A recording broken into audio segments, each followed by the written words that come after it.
Well, of course, it's October 30th, not quite Halloween, just the day before Halloween. So once again, I'm joined with Abby St. John for the weekly entertainment panel. Last week, Abby, of course, we talked about, directors that made an impact in both in the horror genre in both movie and TV. Now we're talking about the movies specifically. I know one movie that, you really enjoy and you've said quite a bit on this panel is Scream. So talk about why people could potentially enjoy this as a go-to Halloween movie come tomorrow.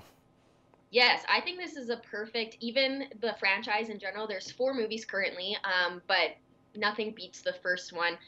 Scream is just a different type of horror movie. It almost pays homage to your classic slashers from Halloween to Friday the 13th. They're really playing on the horror movie genre, and they talk about the horror movie genre within the film. You know, the rules that slasher movies follow, they kind of play part in that, and it's just a different type of horror movie that kind of pays tribute to older ones, but also putting a new twist on it. You know, they're kind of poking fun a little bit at it, but then it's actually really serious within the film. So I think Scream is just, it's different. It's your different type of slasher movie, and I think it kind of reinvented the slasher movie genre as well. Kind of added just something a little bit different, something new than your typical slasher movie. So I would recommend this to everyone. Wes Craven is he was just a phenomenal director, and he really made these movies true and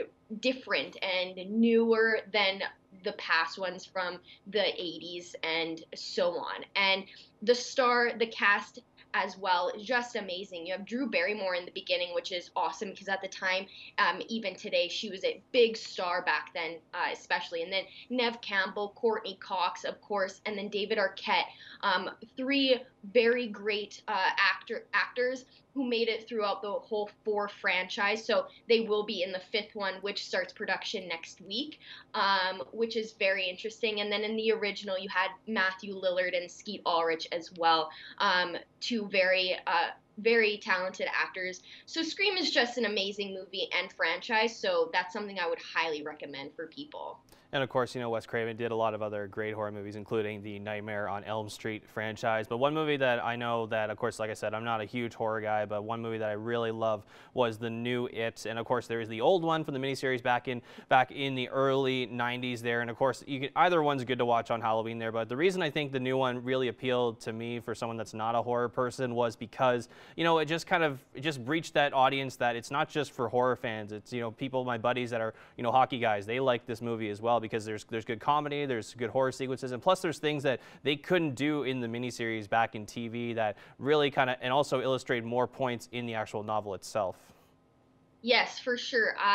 I've seen all three. I've seen the original 1990 TV series that you just mentioned, and I've seen the new part one and two. And they're very different, but they're also, obviously similar because it is based on the Stephen King novel of the same name. So they're very different, but they still kind of follow the same line. And like you said, with this one, they were able to show more that they couldn't show on television. So there's more blood, there's more gore, there's kind of more horrific scenes in it. And the cast is just phenomenal.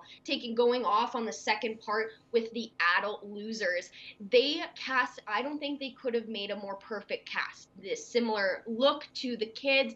And then you have the big names like James McAvoy, who is phenomenal actor, especially with Split, with all the personalities he's played. And then Jessica Chastain was a huge one because from the beginning, everyone was saying Jessica Chastain has to play the adult Beverly. And so that when they actually casted her and got her, I think that was a really huge deal, and it kind of set the course for the rest of the film. And then obviously Bill Hader came in with that comedic aspect that you also mentioned, to play the young Richie. So I think all in all the pieces fit together for the remake of It 1 and 2. And also having Stephen King play a cameo in the second part is a really big deal because Stephen King has gone on record saying he's not the biggest fan of most of the remakes of his, or the movies made from him based off his books. He's not a huge fan of most of them. So having him actually in the movie doing a small little cameo, I think is a huge deal, and it really added to the movie, and it really tied everything together.